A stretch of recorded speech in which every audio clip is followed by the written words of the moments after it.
നമസ്കാരം. User and modelling 10 വിശേഷം എന്ന പ്രോഗ്രാമിലേക്ക് ഏവർക്കും സ്വാഗതം. അപ്പൊ കഴിഞ്ഞ വീഡിയോയിൽ നമ്മൾ കണ്ടിട്ടുണ്ടായിരുന്നത് അവിയൽ ഉണ്ടാക്കുന്നത് എങ്ങനെയായിരുന്നു എന്നാണ്. അപ്പൊ ഇന്ന് നമ്മളൊരു പുതിയ റെസിപ്പി ആയിട്ടാണ് നമ്മൾ വന്നിരിക്കുന്നത്. മൂലികറി സിമ്പിൾ ആയിട്ട് എങ്ങനെ മൂലികറി വെക്കാം എന്നുള്ളതാണ്. അപ്പൊ ഇന്ന് നിങ്ങൾ ചെയ്ത വീഡിയോയ്ക്ക് കമന്റ് ചെയ്തെന്ന് ഞാൻ വിശ്വസിക്കുന്നു. അപ്പൊ എല്ലാവരും ചെയ്യാത്തവരുണ്ടെങ്കിൽ എല്ലാവരും ചെയ്യുക. കൈ നിറയെ സമ്മാനം വാങ്ങാം. അപ്പൊ നമുക്ക് വീഡിയോയിലോട്ട് കിടക്കാം. ആദ്യമായിട്ട് നമ്മള് ഇച്ചിരി വെളിച്ചെണ്ണ ഒഴിച്ചു കൊടുക്കണേ. കടുക് വറുക്കാൻ വേണ്ടിയിട്ടാണ് കേട്ടോ.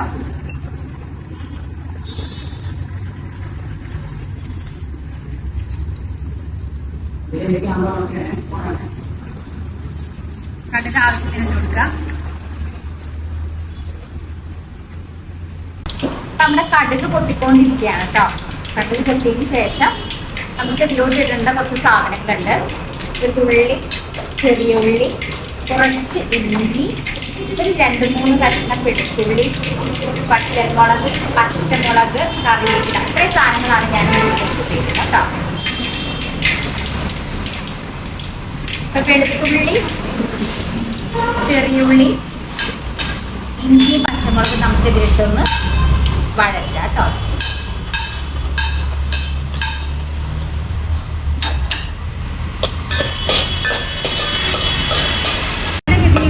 എല്ലാവരും ലാസ്റ്റ് ആയിരിക്കും ഉൾപ്പെടുണ്ടാവുക മൂലികറിക്ക്. ഞാനെന്ന് പറഞ്ഞാൽ ഈ വെളുത്തുള്ളി ഇഞ്ചി വഴറ്റുമ്പോൾ തന്നെ അതിനാവശ്യമായിട്ട് ഉൾപ്പെടും. അല്ലെങ്കിൽ ചില തൈരൊക്കെ തിരിഞ്ഞു പോകാൻ സാധ്യതയുണ്ട്. നന്നായിട്ട് വഴറ്റുക.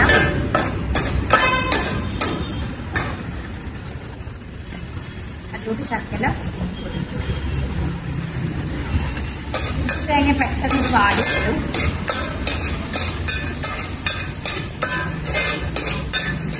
ഞങ്ങളുടെ മുമ്പുള്ള വീഡിയോ കാണാത്തവരുണ്ടെങ്കിൽ നിർബന്ധമായിട്ട് കാണണം കേട്ടോ. കണ്ടു കഴിഞ്ഞാൽ ഞങ്ങളുടെ ഈ സമ്മാനത്തെ കുറിച്ചൊക്കെ നിങ്ങൾക്ക് ഡീറ്റെയിൽസ് ആയിട്ട് അറിയാൻ പറ്റും.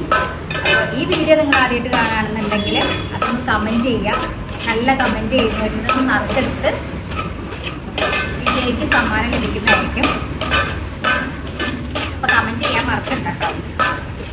അപ്പൊ ഏകദേശം നമ്മുടെ ഉള്ളി നന്നായിട്ട് വഴഞ്ഞു കിട്ടിയിട്ടുണ്ട്. അതിലോട്ട് നമ്മുടെ വറ്റൽമുളകും കറിവേപ്പിലയും കൂടെ ഇട്ട് കൊടുക്കുക കേട്ടോ. വളരെ എളുപ്പത്തിൽ ഉണ്ടാക്കാവുന്ന ഒരു റെസിപ്പിയാണ് ഈ മൂലികറി എന്ന് പറയുന്നത്. ആദ്യം എളുപ്പത്തിൽ ഉണ്ടാക്കാം. അപ്പൊ പിന്നെ ഇതൊക്കെ നന്നായിട്ട് വഴഞ്ഞു കിട്ടിയിട്ടുണ്ട്. അപ്പൊ അതിലോട്ട് ഒരു ഉള്ളി മഞ്ഞപ്പൊടി, മൂലികറിക്ക് ഇച്ചിരി മുളകുപൊടി, മഞ്ഞപ്പൊടി നല്ലതാണ്. മഞ്ഞപ്പൊടി മാത്രമേ ഇടുന്നുള്ളൂ. ചിലരൊക്കെ മുളകുപൊടി ഇടും. ഇച്ചിരി മഞ്ഞപ്പൊടി ഇടുന്നു. ഇനി ഇട്ടുകൊണ്ട് നന്നായിട്ട് മൂത്ത് വന്നിട്ടുണ്ട്. ഇവിടുന്ന് തൈര് ഒഴിക്കുക കേട്ടോ. തൈര് ഒഴിക്കാൻ പോവാണേ.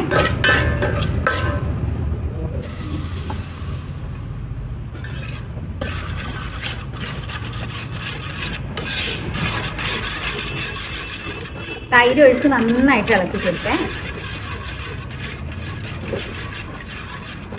നമ്മളിത് ഇച്ചിരി തേങ്ങ അരച്ചതും കൂടെ ചേർക്കുന്നുണ്ട്. കുറച്ച് ചില തൈരിന് നല്ല പുളിപ്പുണ്ടാവും. ആ പുളിപ്പ് ഒഴിവാക്കാൻ വേണ്ടിയിട്ട് തൈരിൽ ഇച്ചിരി തേങ്ങ അരച്ചു കൊടുക്കുന്നുണ്ട് കേട്ടോ.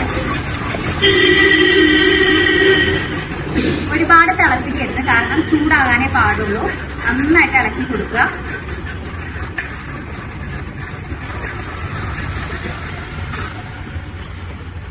നന്നായിട്ട് ഇളക്കിയതിന് ശേഷം തേങ്ങ നിർബന്ധമില്ലെങ്കിൽ കുഴപ്പമൊന്നുമില്ല.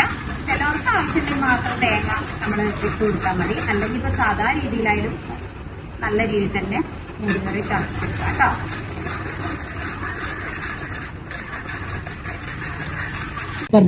അപ്പൊ നമ്മൾ ഇതിലോട്ട് അരപ്പ് ചേർത്ത് കൊടുക്കാം കേട്ടോ. ഏകദേശം തൈര് ചൂടായിട്ടുണ്ട്. അപ്പൊ ആവശ്യത്തിനുള്ളത് മാത്രം ചേർത്ത് കൊടുക്കാം.